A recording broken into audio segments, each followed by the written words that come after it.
52,19% des voix. En d'autres circonstances, le score ferait rêver n'importe quel maire sortant, mais François-Xavier Priolo accueille le résultat avec modestie. Faire de la politique autrement, ce qu'on s'est employé à faire depuis 6 ans, je vois qu'aujourd'hui, on le voit dans les urnes, il y a des résultats. Alors bien sûr, tout ça est un petit peu entaché par le contexte national et le cœur, pour tout vous dire, n'est pas forcément à la fête ce soir. Et d'ailleurs, on ne va pas se réunir parce qu'on va respecter les règles. On aurait sinon fait une très très belle fête. Philippe Brun et sa colistière Ingrid Levavasseur, arrivés deuxième, remportent 3 sièges et se disent déçus. Peu de gens se sont rendus voter aujourd'hui. C'est essentiellement la clientèle électorale du maire sortant qui s'est rendue aux urnes.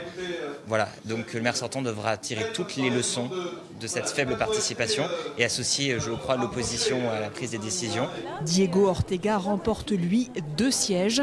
Loin derrière, le Rassemblement national réalise 10 points de moins qu'au premier tour en 2014. La faute, selon lui, au coronavirus qui a effrayé les électeurs.